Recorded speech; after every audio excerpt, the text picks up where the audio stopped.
इस पॉडकास्ट के माध्यम से सुनाई गई कहानियां अनुभवों की वास्तविकता का दावा नहीं करती है। पॉडकास्ट का उद्देश्य कहानियों के माध्यम से किसी भी तरह का अंधविश्वास फैलाना या अंधविश्वास को बढ़ावा देना नहीं है। किसी भी धर्म या संप्रदाय को ठेस पहुंचाना नहीं है। कहानियों का हेतु केवल मनोरंजन है।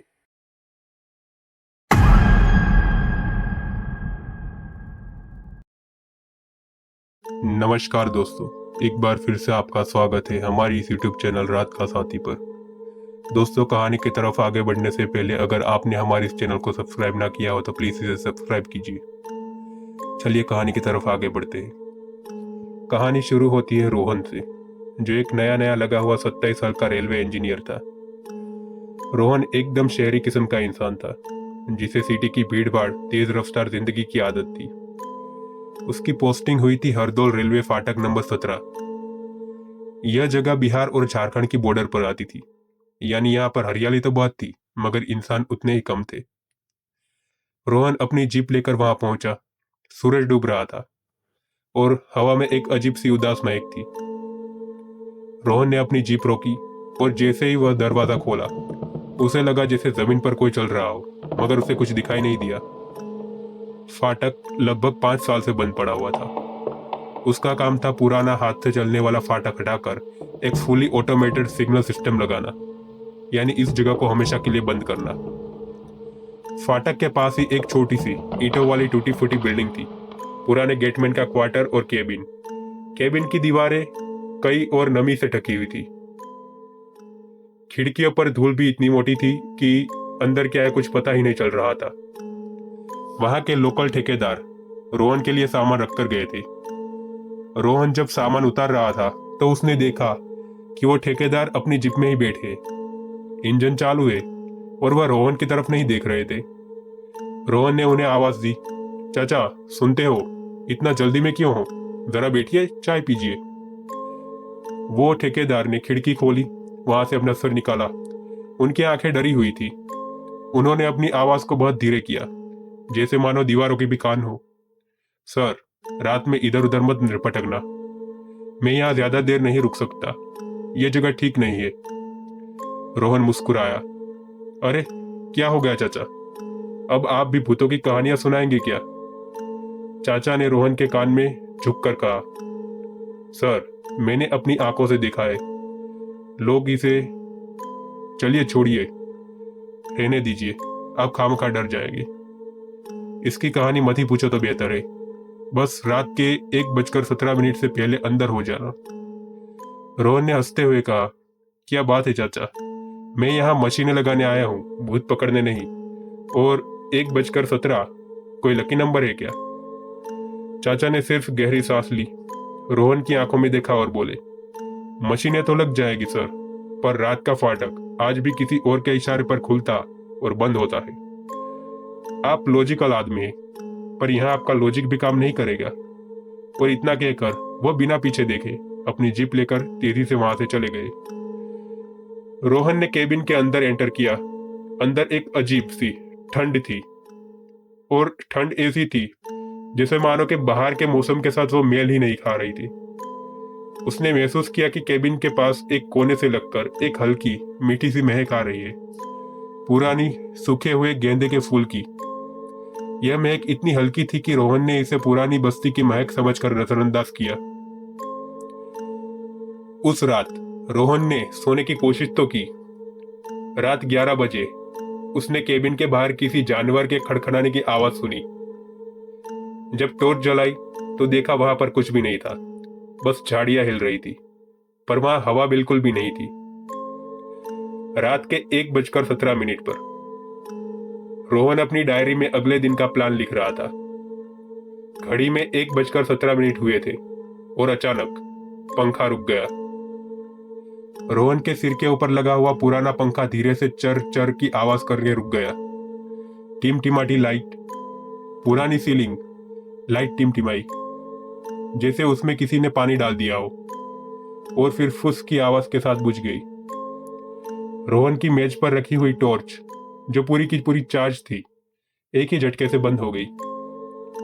पूरा केबिन घोर घमघोट देने वाला अंधेरे में डूब गया। रोहन को लगा कि अंधेरे ने उसे चारों ओर से कसकर पकड़ लिया है। तभी रोहन ने सुना एक धीमी बहुत दूर से आती हुई घुंघरू की आवाज। यह आवाज बहुत धीमी थी लेकिन साफ थी। ठिन ठिन की यह आवाज धीरे धीरे पास आती जा रही थी, जैसे कोई अदृश्य डांसर रेल की पटरियों पर कदम रख रही हो। रोहन डर के मारे पसीने से भीग गया। उसने रेंग कर अपना फोन उठाया, जिसमें बैटरी 0% थी। अगली सुबह रोहन ने रात की घटना को बस एक इलेक्ट्रिक फॉल्ट मानकर खारिज कर दिया, पर दिल अंदर से सहमा हुआ था। उसने फाटक के मैनुअल लीवर को देखा। यह विशाल लोहे का लीवर था जिससे फाटक को उठाया और गिराया जाता था। रोहन ने देखा कि लीवर को जंजीरों से बहुत टाइट करके बांधा गया है। ये जंजीरें सचमुच नहीं थी, जैसे किसी ने हाल में ही इसे कसकर बांधा हो। रोहन को लगा कि शायद मंगल चाचा ने ही डर के मारे ऐसा किया होगा। रोहन ने पुराने केबिन की सफाई शुरू की। एक टूटी हुई दराज के अंदर धूल की परत के नीचे उसे चमड़े का एक पुराना रजिस्टर मिला। यह फाटक के गेटमैन गोपाल दास की लॉगबुक कम उसकी मानसिक स्थिति का रिकॉर्ड ज्यादा लग रहा था। रोहन ने डायरी को पढ़ना शुरू किया। 15 जुलाई 1985। आज फिर वही अजीब सी गंदे की महक आई। फाटक के पास मैंने टॉर्च मारी। अंधेरे में मुझे एक लाल रंग का धब्बा दिखा, पर जैसे ही मैं आगे बढ़ा वो हवा में घुल सा गया। 28 जुलाई 1985 रात 1:17 पर मैंने घुंघरू की आवाज सुनी, बहुत पास। मैं लीवर की तरफ भागा, पर मेरे पैर जमीन से चिपक गए थे। मैं चीख भी नहीं पाया। मैंने फाटक बंद करने की हिम्मत की, पर वो चली गई। दुल्हन, वो आज भी इंतजार कर रही है। रोहन को अब रात की दुल्हन वाली कहानी का सच पता चला। 17 अगस्त 1985 द ब्लैक डे। मैं आज लिख रहा हूँ 17 अगस्त 1985 को क्या हुआ। मेरी पोस्टिंग के 6 महीने बाद वो रात शादी की रात थी।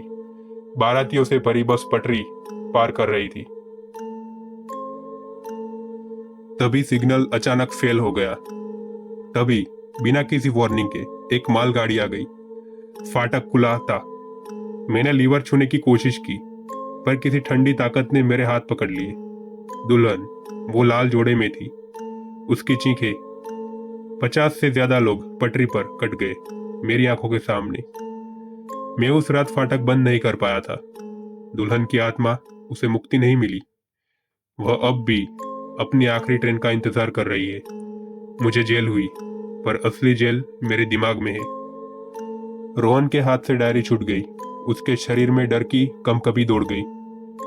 1:17 वही टाइम। रोहन को पता चला कि दुल्हन की आत्मा भटक रही है, क्योंकि उसकी आखिरी यात्रा पूरी नहीं रही और वह हर अमावस्या की रात को अपनी आखिरी ट्रेन के लिए फाटक खुला देखना चाहती थी। उस रात रोहन ने डायरी के आखिरी पन्ने पर एक नोट मिला। दुल्हन को मुक्ति नहीं मिलेगी जब तक कोई जिंदा आदमी रात 1:17 पर अमावस्या की रात उस फाटक को बंद करके उसकी आखिरी ट्रेन को गुजरने नहीं देता। मैंने कोशिश की, पर उसका साया मुझे रोक देता है। अब हिम्मत नहीं है। रोहन ने कैलेंडर देखा। अगली अमावस्या में सिर्फ 3 दिन बाकी थे। उस रात 12 बजे के करीब रोहन को फिर वही मीठी गेंदे के फूल की खुशबू आई। इस बार बहुत तेज हुई, जैसे कोई गुच्छा उसके मुंह के सामने रखा हो। उसने टॉर्च उठाई। उसकी नजर टेबल पर पड़ी। ठीक लैपटॉप के बगल में एक ताजे टूटे हुए गेंदे के फूल का टुकड़ा रखा था, जबकि यहाँ महीनों से कोई फूल नहीं आया था। रोहन ने चीखने की जगह सांस रोक ली। उसने तुरंत खिड़की से बाहर देखा। बाहर अंधेरे में फाटक का भारी भरकम लीवर, जिसे उसने दोपहर में चेक किया था, थोड़ा टेढ़ा हो चुका था और जमीन पर लोहे की एक जंजीर टूटी पड़ी थी। जैसे ही रोहन की नजर उस टूटी जंजीर पर पड़ी, उसने देखा कि लीवर का हैंडल चर्राहट की धीमी आवाज के साथ 1 इंच ऊपर उठ गया। रोहन ने दरवाजे की कुंडी पकड़ी और कांपते हुए खुद से कहा, मैं यहां से अभी निकल जाऊंगा, अभी के अभी। उसने बैग पैक करना शुरू किया। रोहन अगले 2 दिन वहां से भागने की तैयारी कर रहा था, पर अजीब सी चीजें उसे रोकती रही। उसका जीप का टायर पंचर हो गया और उसकी रिपेयर किट गायब थी, जैसे कोई ताकत उसे वहां से रोक रही हो। अमावस्या से ठीक एक दिन पहले रोहन ने बाहर से 4-5 नई जंजीरें और लोहे के रस्से खरीदे।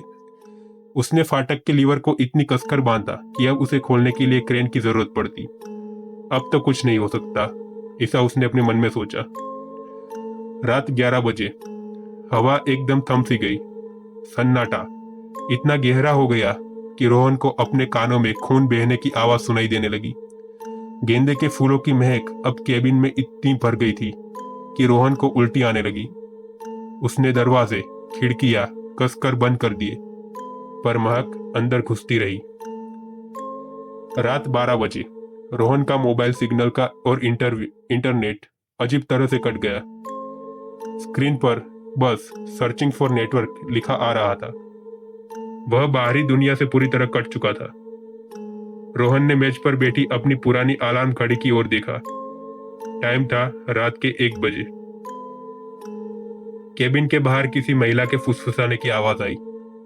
आवाज साफ नहीं थी, पर दर्द से भरी हुई थी। रोहन का नाम पुकार रही थी और कह रही थी कि फाटक खोल दो। रोहन ने हिम्मत जुटाई। उसने एक बड़ा डंडा पकड़ा और धीरे से दरवाजा खोला। बाहर कोई नहीं था, सिवाय गहरे अंधेरे और रेल की पटरियों के। जब वह दरवाजा बंद करने लगा तो उसकी नजर जमीन पर पड़ी। एक लाल रंग का हल्का सा मेला दुपट्टा जमीन पर हवा में धीरे धीरे तैर रहा था। हालांकि हवा एकदम रुकी हुई थी। रोहन ने घबराकर दरवाजा बंद किया। उसने कुंडी लगाकर दरवाजे के पीछे टेबल टिका दी। रोहन ने घड़ी पर नजर डाली तो रात के 1:16 हो रहे थे, यानी कि सिर्फ 1 मिनट बाकी था। अचानक बाहर से मेटल के टूटने की भयानक आवाज आई। रोहन के बांधे हुए सारे रस्से और जंजीरें 1 सेकंड में टूट गए। लोहे का भारी लीवर धड़ाम की आवाज के साथ नीचे गिर गया। अब फाटक बंद हो चुका था, लेकिन तभी एक तेज कानों को चीर देने वाली ट्रेन की सीटी आई। यह आवाज इतनी पास थी कि रोहन को लगा ट्रेन उसके कान के पास से गुजर गई। रोहन ने खिड़की से बाहर देखा। पटरी पर कोई ट्रेन नहीं थी, सिर्फ अंधेरा था। पर सीटी की आवाज अब धीरे धीरे दूर जा रही थी, जैसे कोई ट्रेन फाटक पार करके आगे बढ़ रही हो। रोहन को समझ आया, गेटमैन ने फाटक बंद नहीं किया था, इसलिए एक्सीडेंट हुआ था।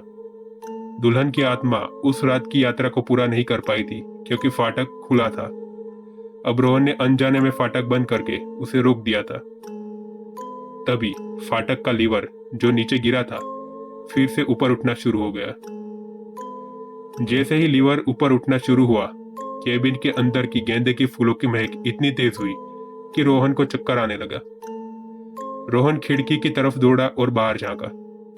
ट्रेन के बीचों बीच खड़ी थी रात की दुल्हन। वो लाल लहंगे में थी। उसका चेहरा घूंघट से ढका हुआ था। उसके पैरों में चांदी के घुंघरू थे, जिनकी आवाज अब पागलपन की हद तक तेज हो चुकी थी। दुल्हन हवा में खड़ी थी। रोहन को लगा कि घूंघट के पीछे से उसकी एक काली गहराई दिखाई दे रही है, जैसे कोई उसे अंदर खींच रहा हो। दुल्हन की आवाज बिना मुंह खोले रोहन के दिमाग में गूंजी। तुम क्यों आए? मेरा दरवाजा, मेरा आखिरी दरवाजा क्यों बंद किया? अब मैं नहीं जा पाऊंगी। मैं तुम्हें भी यहीं रखूंगी। रोहन को लगा कि केबिन में ठंड और महक बढ़ रही है। दुल्हन उसे खींच रही थी। रोहन ने चीख कर अपनी पूरी ताकत जुटाई। नहीं, मैं तुम्हें मुक्ति दूंगा। वह दरवाजा खोलकर बाहर भागा। उसका शरीर कांप रहा था, पर मन में एक अजीब सी हिम्मत आ गई थी। उसने फाटक के लीवर पर कूदकर उसे पकड़ लिया। लीवर पर ठंडी पकड़, लीवर पर पहले से ही किसी बर्फीली अदृश्य ताकत की पकड़ थी। रोहन को लगा जैसा वह किसी लोहे को नहीं बल्कि एक जिंदा ठंडे हाथ को खींच रहा हो। रोहन ने चीख कर अपनी पूरी ताकत लगाई और लीवर को, जो पहले से ही लगभग उठ चुका था, पूरा ऊपर उठा दिया। जैसे ही लीवर चर और क्रैक की आवाज के साथ पूरा ऊपर उठा, घुंघरू की आवाज अचानक एकदम से बहुत तेज होने लगी और दूर भागने लगी। रोहन ने देखा कि ट्रेन ट्रैक पर एक काली बिना रोशनी वाली ट्रेन की परछाई बहुत तेजी से गुजर रही थी। उसमें न इंजन की आवाज थी न पहियों की खड़खड़ाहट, बस सिर्फ अंधेरे की एक लकीर थी जो हवा में गेंदे के फूलों की आखिरी धीमी महक छोड़ती हुई हमेशा के लिए ओझल हो गई। अब ट्रेन की परछाई गुजर गई तो फाटक का लीवर जिसे रोहन ने मुश्किल से थाम रखा था धड़ाम से वापस नीचे गिरने लगा। सब कुछ शांत हो गया। दुल्हन का साया, घुंघरू की आवाज, गेंदे की महक, सब कुछ खत्म हो चुका था। अगली सुबह जब सूरज की रोशनी फाटक नंबर 17 पर पड़ी तो रोहन ने देखा कि उस जगह की हवा बदल चुकी है। अब वहां कोई अजीब ठंडक नहीं थी। रोहन ने तुरंत अपने ऑफिसर को फोन किया और मानसिक तनाव का हवाला देकर अपनी पोस्टिंग कैंसिल करवा ली। उसने केबिन से निकलने से पहले उस पुरानी डायरी को उठाया। उसने आखिरी पन्ने पर अपनी कलम से एक शब्द लिखा, मुक्ति। उसने डायरी को एक पुराने सुनसान पेड़ के नीचे जहां दुल्हन का साया सबसे ज्यादा दिखाई देता था वहां दफना दिया। रोहन आज भी इंजीनियर है, पर वह अब कभी भी किसी सुनसान जगह पर अकेले नहीं जाता। उसे अब भी रात को 1:17 से डर लगता है और वह हर रेलवे क्रॉसिंग पर रुककर हमेशा 2 बार देखता है।